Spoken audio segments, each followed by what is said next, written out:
Hai semuanya, tetap produktif dan terus kejar mimpi.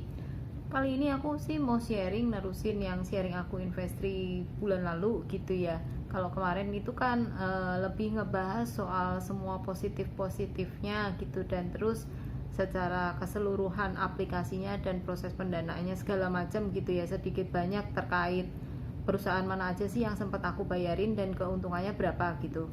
Nah, karena banyak peminat, ini aku mau share juga nih soal negatif-negatifnya lah gitu ya, lebih ke pembiayaan mana sih atau pendanaan mana yang aku sempat mengalami keterlambatan bayar gitu, supaya ini pun bermanfaat nih untuk kalian ke depan, investor pemula maupun yang enggak gitu ya, sekedar sharing juga sih. Jadi maksudnya dengan melihat oh ini sempat telat bayar nih, siapa tahu kalian juga ada risk appetite di situ, sehingga oh ya udah kalau misal agak telat bayar nih, nanti aku kurangin deh untuk investasi di perusahaan list berikut ini gitu. Ya udah, tanpa berlama-lama yuk capcus gitu. Yang pertama, aku itu sempat mengalami keterlambatan bayar gitu ya dari PT SWP.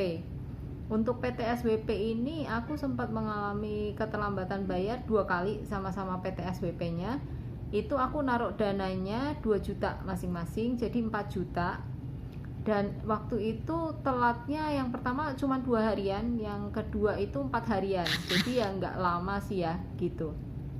Nah, mungkin cerita dulu ya, SWP ini sebenarnya bergerak di bidang apa sih? SWP ini bergerak di bidang tekstil, yaitu produsen kaos olahraga. Ya, aku pikir waktu aku mau melakukan pendanaan ini, karena bidangnya itu cukup aman lah ya. Biasanya kan kaos olahraga itu juga distributor untuk memasok ke sekolahan-sekolahan, ya kayaknya sih relatif resikonya rendah gitu ya.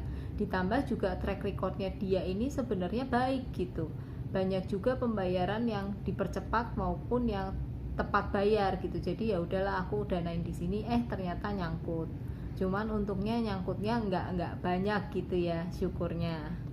Itu yang pertama gitu ya. Yang kedua itu aku telat bayar itu di PT IAS. IAS ini sebenarnya kenapa aku danain di situ, dapet ini juga ya, lihat dari influencer lain, katanya sih IAS ini cukup terpercaya lah untuk kita bisa danain gitu. Jadi aku coba juga ya, walaupun ya maksudnya influencer lain itu bukan mengencourage kita ambil ini ya, cuman maksudnya keputusan investasi mah tetap di kita ya gitu. Ini yang perlu disclaimer dulu gitu, jangan sampai maksudnya kalian ikut-ikut aku aja, tapi ya yang penting kalian dalam hati mantap aja gitu sih. Oke, lanjut ke PT IAS ini. Dia itu bergeraknya di bidang minyak gitu. Jadi oke lah, ini sepertinya aman, satu bidangnya minyak, kayaknya terpercaya gitu kan. Kedua, influencer lain juga sering ngelakuin pembiayaan di PT IAS ini, dan suku bunganya IAS ini cukup gede ya, 18%, walaupun grade-nya itu masih C. Jadi ya udahlah, aku coba melakukan pendanaan di sini gitu, 2 juta rupiah. Ternyata nyangkut. Nyangkutnya itu berapa lama sih? 13 hari. Ya agak ketar-ketir juga sih, namanya investasi pemula ya, investor pemula gitu. Tapi setelah 13 hari dibayarkan kok. Dan yang perlu kalian catat ya, selama ada keterlambatan ini, dari pihak PT-nya maupun investasi tetap akan membayarkan pokok kita beserta bunga berjalannya gitu. Jadi misal kita tadinya pinjamnya untuk 70 hari tapi dia balikin 80 hari, ya bunga kita itu nanti akan dihitung selama 80 hari, bukan 70 hari seperti di awal perjanjian. Itu sih enaknya, jadi santai aja gitu. Oke, perusahaan ketiga yang kemarin aku sempat ini ya, ada keterlambatan bayar, itu PT GAM. PT GAM ini bergerak di bidang logam, jadi dia kayak produsen besi, baja gitu ya. PT GAM ini juga kemarin returnnya cukup menarik, dia di 16% dengan grade B. Dan secara track record ini menurut aku cukup baik ya, dia banyak juga pembiayaan yang udah berhasil terbayar tepat waktu maupun dipercepatnya juga ada. Jadi ya udah, aku danain aja gitu ya. Nah, ternyata gagal terlambat bayar juga nih. Cuman 4 hari aja sih.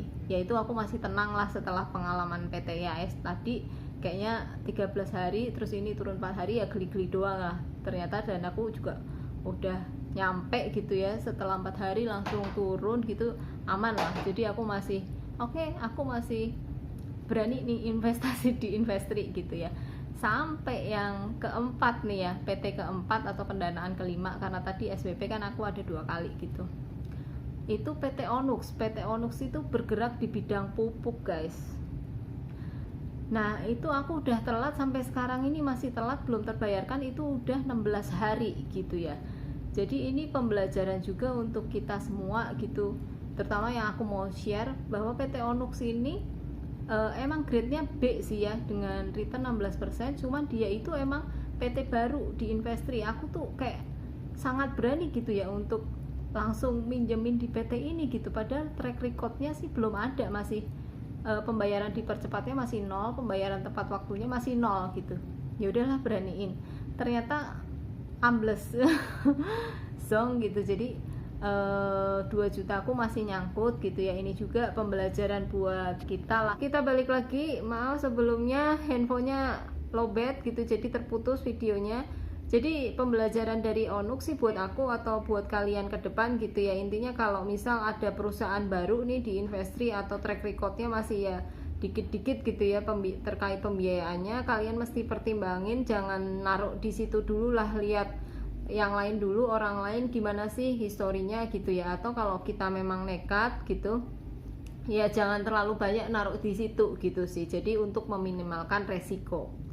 Terus pembelajaran dari keterlambatan keseluruhan gitu ya dari Investri ini, apa sih yang aku belajar, yang aku bisa sharing sih, intinya jangan naruh semua dana investasi kita itu seluruhnya di satu perusahaan gitu. Jadi kita mesti bagi resikonya juga di beberapa perusahaan ya.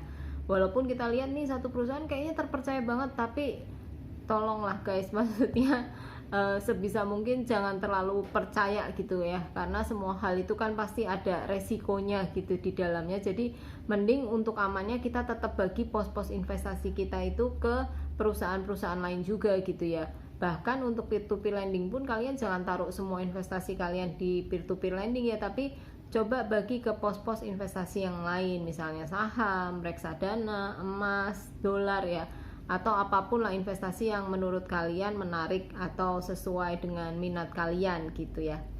Paling itu aja. Nah, terkait yang Onyx ini mungkin nanti aku akan buat video terpisah ya, kelanjutannya seperti apa. Setelah mungkin sebulan lebih atau 2 bulan lebih ini tetap ditungguin sama tim Investri atau udah ketok palu nih, dan dana kita mungkin akan dibalikin. Kalau nggak salah kan Investri punya asuransi 90% cover gitu ya kalau ada pembiayaan yang gagal bayar. Nah itu seperti apa nanti aku update lagi perkembangannya di video yang lain. Paling sekian dulu video kali ini. Thank you untuk udah nonton gitu ya. Kita ketemu di video selanjutnya. Dadah.